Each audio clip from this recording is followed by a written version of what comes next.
Indeed, is it true that you've acquired a house? If so, I'd be interested in living with you. Unexpectedly, my mother-in-law started uttering such an absurd proposition over the phone. She must have caught wind of our recent home purchase from my husband. I could discern my sister-in-law's amused chuckles in the background. Does she believe her laughter can go unnoticed? Honestly, I have no desire to reside with my mother-in-law and the others. I thought my husband shared the same sentiment. However, the fact that they've been informed about our new house. Could it be that they're assuming we'll be living together?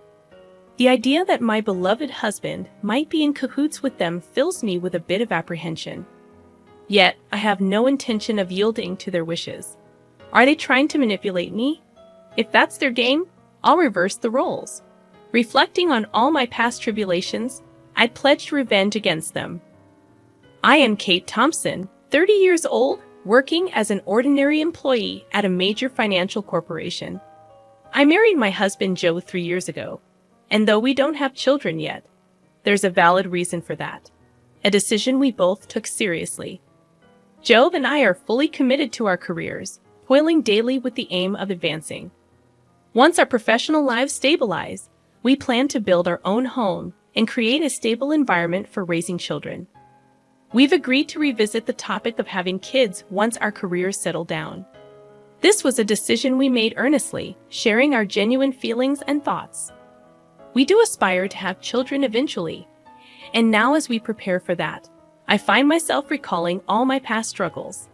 Then one day, I successfully executed a well-planned project at work, and my promotion was officially confirmed. While my salary was already sufficient, the promotion brought even more comfort to our lives. On the other hand, Joe, although not promoted, received a substantial salary increase due to his years of service. With both our incomes on the rise, I felt it was time to turn our long-held dream into reality, so I broached the topic with Joe. Joe, I want to talk to you. Over the past year, both of us have had stable incomes. I think it might be time to consider getting our own home. What do you think? Oh, is it time already? From his excited voice, I could tell Joe was thrilled. Actually, I've been thinking about it too, but since I haven't been promoted yet, I felt a bit hesitant to bring it up. Don't worry about that. It's not like only one of us needs to earn money. I was thinking it might be okay to build our home in my name. Really? Well, you do earn more now. If you're okay with it, let's build our home in your name.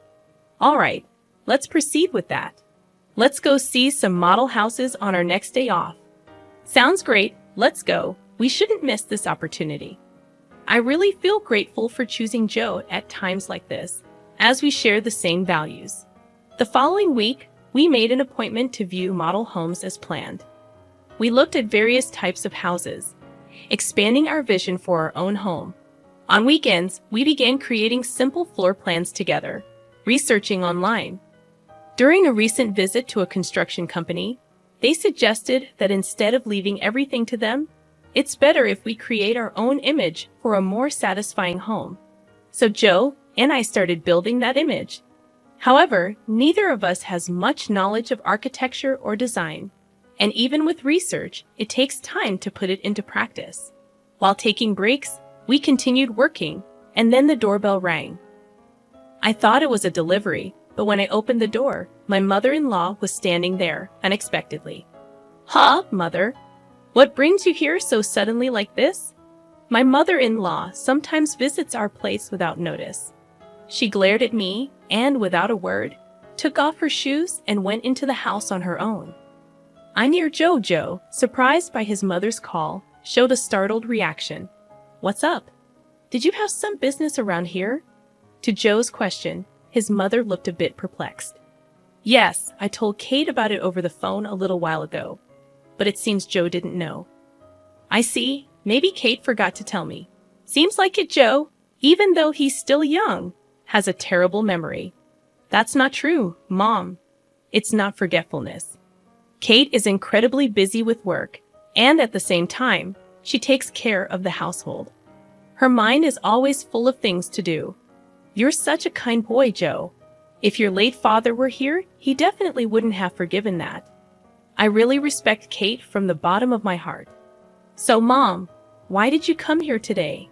To Joe's question, his mother smiled contentedly. Then she slowly took out a travel brochure from her bag, spread a page with a post-it note on the table, and showed it. Listen, Joe. I've always wanted to go to Niagara Falls.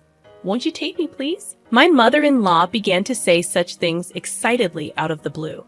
Caught off guard by the sudden request, both Joe and I were left staring at her, mouths agape. My mother-in-law, relentless, kept pressing Joe, who was clearly flustered. Come on, Joe, you agree, right? Think of it as a way to show filial piety. Wait a minute, Mom. I'm in trouble if you suddenly say you want to go on a trip. Though you can come too, actually.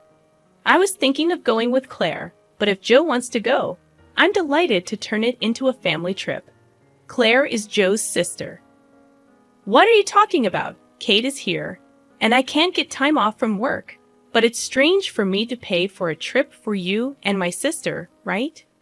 Not strange at all. Spending money for the family is a wonderful thing, don't you think so, Kate? Suddenly turning to me, my mother-in-law sought my agreement. Though shaken, I firmly expressed my opinion to her. Using one's own money for family isn't bad, but I think imposing it on others is different. What do you mean by that? Are you saying I'm trying to extort travel expenses from Joe? I didn't mean to say it in such a harsh way, but listening to you, it sounded like you just wanted us to pay for the trip, Katie. That's terrible. I had no such intention, but you're making me out to be the villain in front of Joe. I'm so shocked. That's not. I didn't mean to call you a villain. I just answered honestly to what was asked. Okay, no need for excuses, Kate. Why are you so heartless? You must not like me, do you?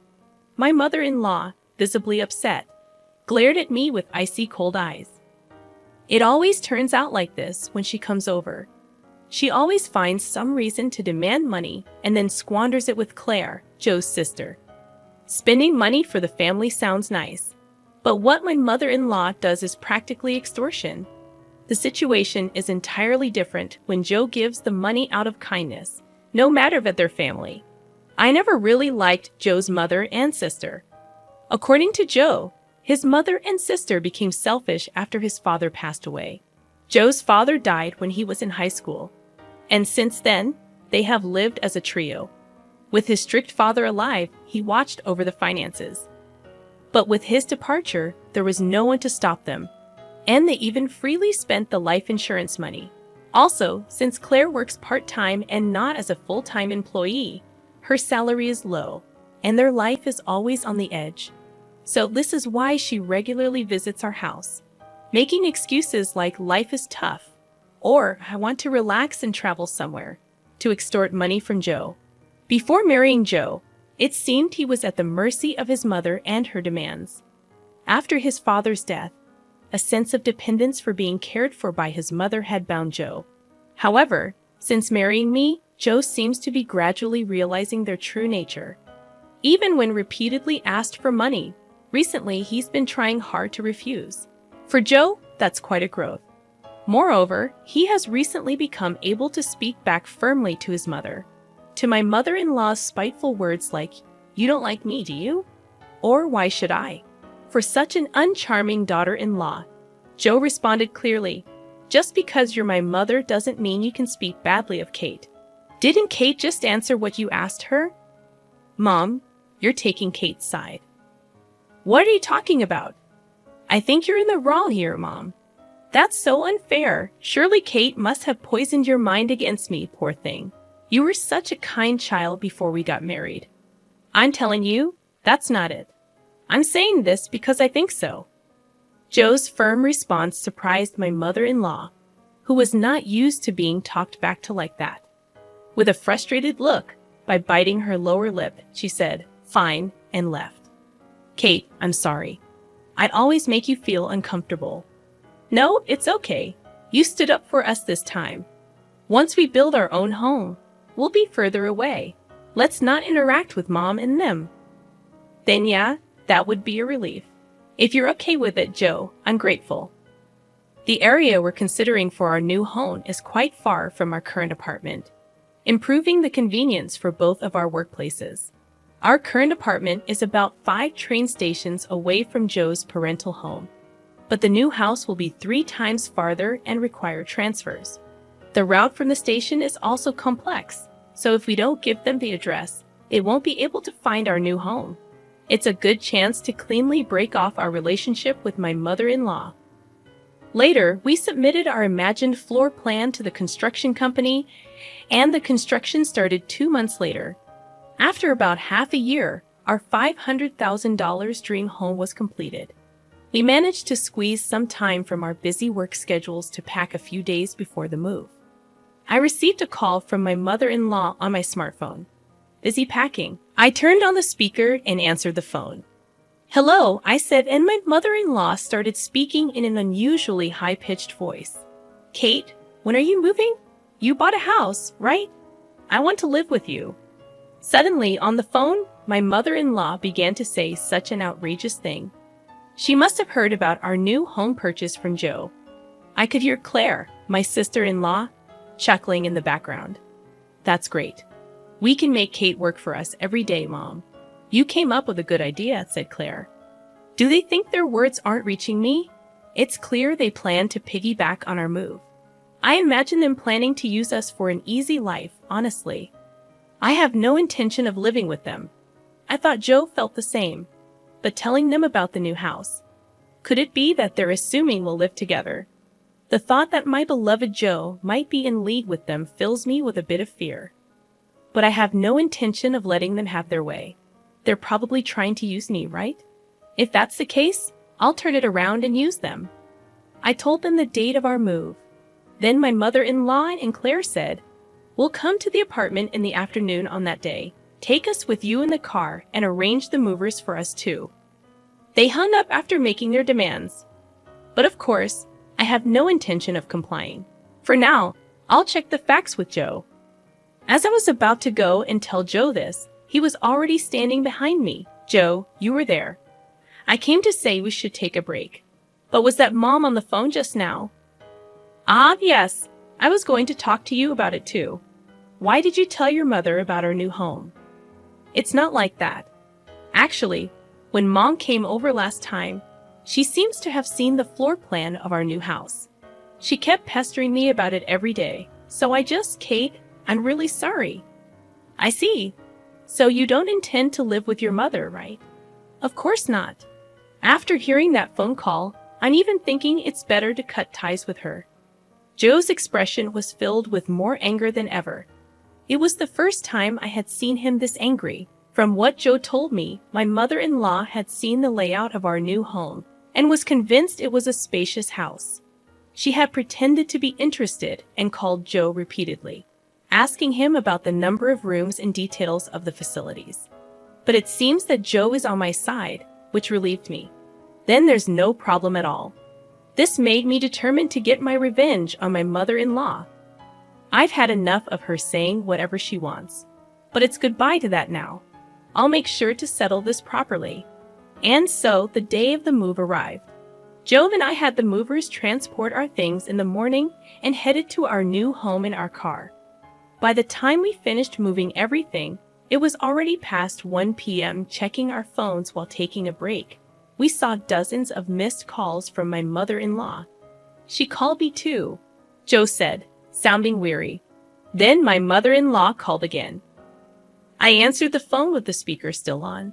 "Hello? Hello, Kate. Where are you? I told you I'd be at the apartment in the afternoon, didn't I?" Yes, you did say that. So what can I do for you?" "What do you mean you didn't arrange for the movers? I've been waiting at home, and not a single truck has shown up. So I had to go to your apartment myself." "Is that so? Well, that's too bad. You know, I didn't arrange for any movers." "What? That's not the agreement. Where is your new house?" "Huh, you really think I'll tell you?"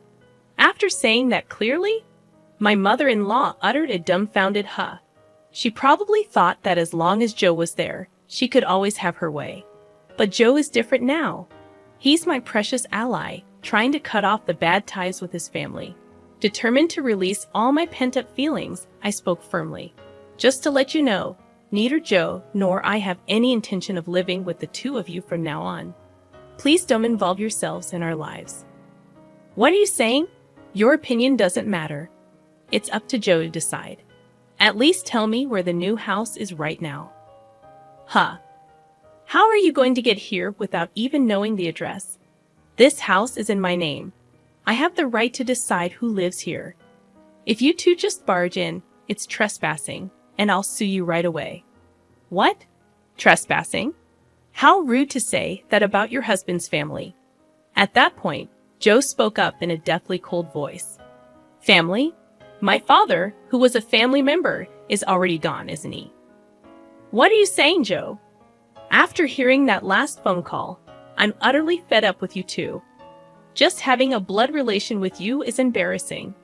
From now on, my family is only Dave and Kate. I no longer consider you two as my family.